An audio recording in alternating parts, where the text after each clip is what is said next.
구독 안 눌러주신 분들 구독 부탁드리고요. 좋아요 한 번씩 부탁드립니다. 오늘도 시청 감사합니다.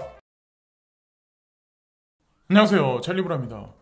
아마 여러분들 다 지금 멘탈이 썩 좋지 않으실 거예요. 기분도 되게 많이 안 좋으시고 나는 돈을 엄청나게 많이 번다는 기대감을 갖고 들어왔는데 어떤 이 장기적인 약세 시장이 계속 길어지면서 명확한 규제안은 안 나오고, 그러니까 2주 전에 이 정도 잔고가 있었으면 오늘날 이 정도가 됐다. 근데 이거를 저도 마찬가지고 지난 되게 오랫동안 반복을 되게 많이 했어요. 이건 좀 과장되게 표현한 거고, 근데 그러는 와중에 계속 사실은 원화로 따졌을 땐 잔고는 되게 많이 늘어난 건 사실이긴 해요. 그래서 여러분들도 마찬가지로 이 세력이란 사람들은 어떤 뭐 중국 밴을 뭐 중국에서 일으켰는지, 중국 뒤에 뭐 어떤 엘리트 금융 세력이 일으켰는지 그건 모르지만 주기적으로 이런 어떤 사건은 계속 주기적으로 반복되어 왔어요. 거기서 있다가 없다가 냉탕 갔다 온탕 갔다 이거를 계속 반복하면 결국엔 일반적인 사람은 멘탈이 털릴 수밖에 없어요.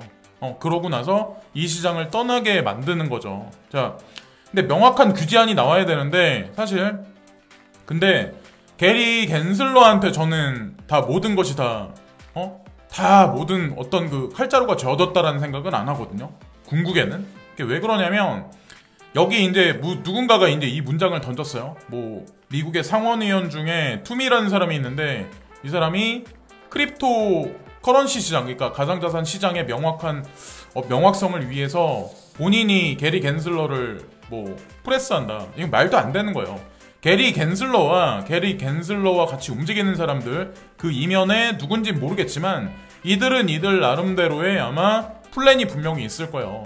뭐 한국 정부도 까맣게 아무도 뭐 금융위원회도 그렇고 아무것도 모르는 것 같지만 그들도 또한 미국 정부와 유럽 정부와 뭐 바젤 협회와 BIS와 같이 공조화돼서 그들만이 알고 있는 어떤 로드맵의 트리거가 되는 지점이 있을 거란 저는 생각을 해요. 이게 음모론 같지만 요즘 정책을 보면 전 세계가 동조화돼서 움직이는 걸 아마 아실 수 있을 거예요. 이번에 빅테크 기업을 프레스 하듯이 그게 한국에 국한된 얘기는 아니거든요. 사실 알고 보면. 그래서 어쨌건 이 투미라는 상원의원이 말한 거는 본인의 희망회로를 그냥 말한 것 같고, 킴닷컴이 뭐 시장 상황이 이러니까 지금 중국에서 뭐 규제한다 이런 게 계속 반복하니까 뭐 한마디를 뚝 던져요. 우리 모두가 비트코인 캐시와 비트코인을 사야 된다. 그런 얘기를 하거든요. 그래서 크립토는 뭐 대중을 위한 거다. 대중을 위한 거고 뭐 정부도 필요 없고 그리고 뭐 중앙은행도 필요 없고 은행도 필요 없다. 그리고 은행 로비스트, 뱅킹 시스템의 로비스트도 필요 없다. 우리를 막을 순 없다. 뭐 이런 얘기를 지금 하고 있거든요. 근데 어쨌건 여기 비트코인 캐시가 여기 나와 있는데 이분이 어느 순간부터 비트코인 캐시 재단에 협력해서 같이 움직여요. 근데 제가 오늘 아침의 영상에서 팀 드레이퍼라는 소개를 드리면서 팀 드레이퍼도 비트코인 캐시를 작년에 조금 많이 사서 보유를 했어요. 제가 그 이후에 저도 비트코인 캐시를 좀 사서 많이 모았어요. 고점부터 저점부터 쭉 해서. 근데 아직 매도가 목표가까지 안 와서 그냥 기다리고 있는 중이에요. 그래서 어쨌건 이 말을 한 게, 이분이 이 말을 했다는 게 의미심장하기 때문에 이제 한마디 드린 거고, 킴닷컴이 뭐 누군지 모르시는 분들이 있으시겠지만 한번 찾아보시면 아세요. 자, 그리고 제로헤치는 제가 예전에부터 말씀드렸지만 원래 전통적으로 금속광물하고 깊이 관련 있게 칼럼하고 세계경제에 관해서, 특히나 이제 제3세계 언론에 관해서 되게 많이 어떤 그런 사람들한테 이제 영향력을 미쳤는데, 사실은 되게 엄청나게 오래 전부터, 근데 제가 트윗에서 말씀드린 지는 그렇게 오래 안 된 것 같은데 여기서 이제 이런 얘기를 하거든요. 4년 전에 중국에서 이 가상자산에 관해서 그러니까 어떤 그 다운시킨지 밴시키고 나서 30% 정도가 하락을 했다. 폭락을 했었다. 근데 현재 들어와서 이제 중국에서 뭐 플러그가 빠진 이후에 밴을 다시 시켰는데 이게 마지막이 될 건데, 그러고 나서는 5%가 감소했다. 그러면 예전에 4년 전엔 30% 하락을 했다. 비트코인이 30% 하락하면 알트코인은 50% 하락을 해요. 여러분들 아시겠지만, 메커니즘은 아시겠지만 그때는 그랬어요. 시장 상황이 그랬어요. 실제로 그랬어요. 근데 지금 이제 새로 코인 투자하시는 분들은 아마 이거를 공감을 못 하실 거예요. 왜냐면 겪어보지 않았으니까. 이거 지금 중국에서 밴 시켜서 5% 하락한 거는 이건 애들 장난이에요. 사실 알고 보면, 어찌 보면. 5% 하락하고 알트코인은 뭐 10 몇 프로 정도 하락을 했었는데 어쨌건 예전하고 상황이 많이 틀리고 시간이 흐르면 흐를수록 중국에서 밴 시킨다고 얘기 나와도 앞으로 그런 상황이 또다시 벌어지기 쉽지 않을 거예요. 시간이 흘러가면 흘러갈수록. 저희 이제 그런 생각을 하거든요. 명확한 규제안이 나오면 그것에 관해서도 중국에서 밴을 못 시킬 거다는 생각을 해요. 그래서 이 짤도 되게 재밌어서 제가 이제 갖고 왔는데 2017년부터 2025년까지. 근데 현재 우리는 2021년에 지금 아우성을 지금 부리고 있다. 중국에서 비트코인에 관한 밴 시킨 어떤 그 장면이 있으면서 하여튼 매해마다 계속 지속적으로 이런 일이 있었다는 거죠. 아마 아시는 분들은 다 아실 거예요. 그리고 비트코인 매거진에서 이제 똑같은 얘기를 하는데 유튜브를 이제 뭐 빅테크 기업이라고 해서 중국에서 뭐 밴 시킨 적이 있는데 2009년도에 밴 시켰다. 페이스북을 2009년도에 밴 시켰다. 구글도 2010년에 밴 시켰다. 위키피디아도 2019년에 밴 시켰다. 비트코인은 2013년부터 2021년 현재까지 지속적으로 밴 시켰다. 대풍자를 하는 거예요. 밴 시켜봐야 어차피 갈로면 간다. 이런 얘기를 하는 거고, FED의 한 의원이 이제 뭐라고 얘기를 하냐면 인플레이션, 그러니까 테이퍼링과 금리 인상에 관한 얘기를 제가 우회적으로 하나 말씀드리려고 하는데, 테이퍼링 한다는 건 이제 인플레이션이 계속 도래한다라고 제가 말씀드렸잖아요. 에너지 공급량이 제한되기 때문에, 에너지 가격이 인상되기 때문에, 에너지 가격 인상은 현물 경제에 우리가 쓰고 있는 모든 생필품이나 식료품 가격을 올려놓는다라고 말씀을 드렸잖아요. 그래서 하반기에 가파른 인플레이션, 그리고 내년에도 엄청난 인플레이션이 올 거다. 그러면 궁극에 뭐냐? FED 의원이 딱 이 얘기를 하는 거예요. 원래 예상치가 3.75인데, 자, 3.75인데 4%까지 올라갈 거다. 그러면 전망치를 올려놓은 거예요. 그 얘기는 뭐냐면 금리 인상이 들어갈 거라는 얘기를 미리 떡밥을 던지고 있는 거예요. 그래서 인플레이션이 어느 정도까지 올라가면 우리는 그냥 넋놓고 가만히 있는 게 아니라 익절을 반드시 해야 돼요. 익절을 반드시 해야 돼요. 왜냐면 거세게 올라가면 거세게 다시 꺾이기 시작을 할 거예요. 어느 순간이 되면.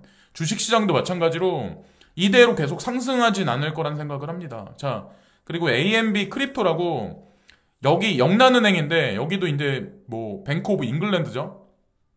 암호화 자산에 대한 노출을 단속하려는 영란은행의 계획이다 해서 AMB 크립토에서 다뤘는데, 바젤위원회에서 자 영란은행에 제안을 했어요. 몇 가지 수정사항을 제시하여 암호 규정에 대해 논평한 지 얼마 되지 않았는데, 뭐 그런 수정사항이 이제 영란은행에 들어가면서 구체적인 뭔가 이제 변화가 있나 봐요. 근데 제가 이거를 되게 예의주시해서 봐야 된다라고 제가 말씀드렸죠. 10월 6일하고 7일날. 왜냐면 BIS하고 같이 움직이는 게 바젤 위원회예요.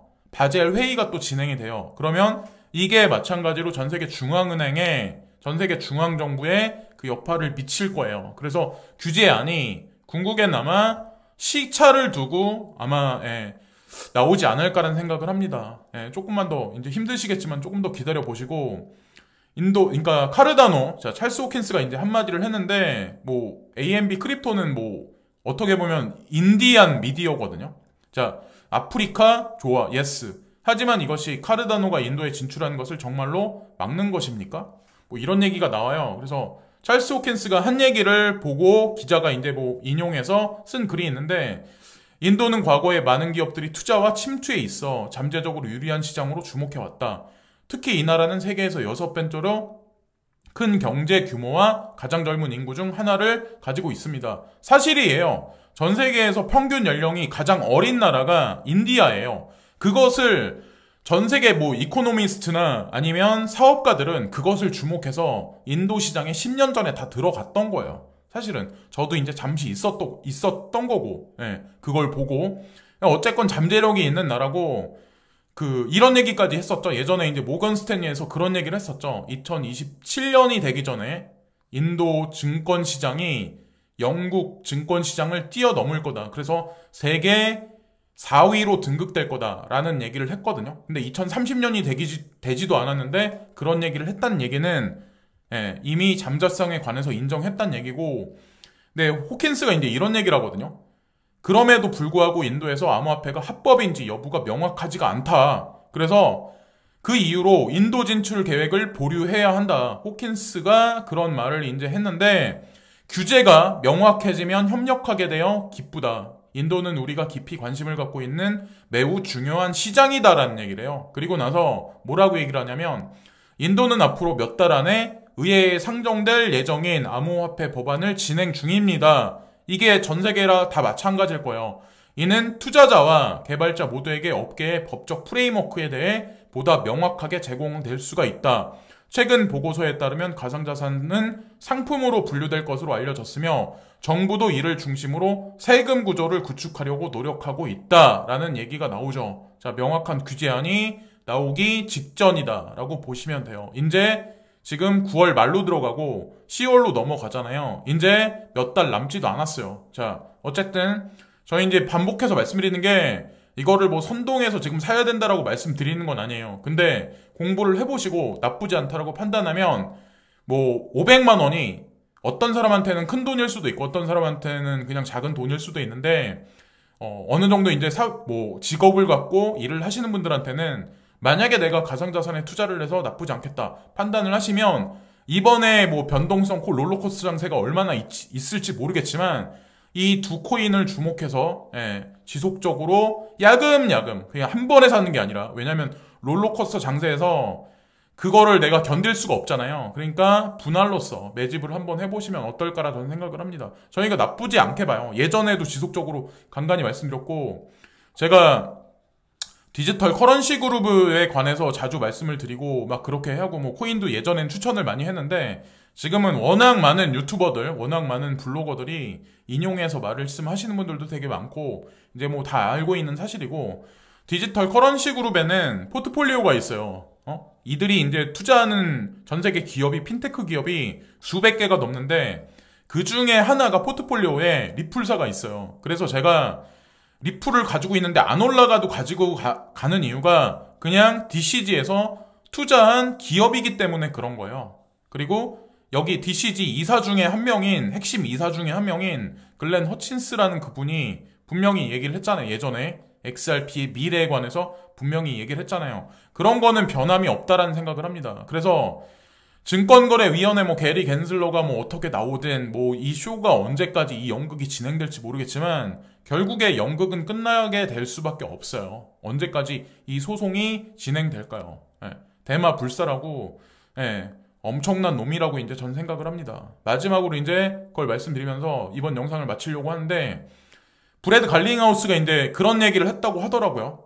그러니까 증권거래위원회에 명확한 규제안이 나오면 본인은 이것저것 보지 않고 그냥 합의를 하겠다. 그러니까 중요한 건 명확한 규제안이 나와야 돼요. 근데 게리 겐슬러가 독점으로 하는 게 아니라 그 로드맵이 분명히 그들만의 타임라인이 분명히 있을 거란 말이에요. 근데 그것에 맞춰서 본인은 알고 있지만 어느 순간에 내놓을 거라고 이제 저는 생각을 합니다. 스리슬쩍 합의를 이루지 않을까라는 생각을 합니다. 그래서 3년 동안 눌려있던 가격은 어느 순간 폭발하지 않을까 생각을 합니다. 저도 물론 투자자이기 때문에 희망회로일 수 있다 생각하는 게 아니라 현실로 아마 이루어질 가능성이 되게 높아요. 지금까지 찰리 브라운이었고 지금까지 시청해주신 많은 분들께 진심으로 감사를 드리고요. 오늘 오후도 즐거운 오후 시간 되시고 항상 진심으로 고개 숙여 감사합니다.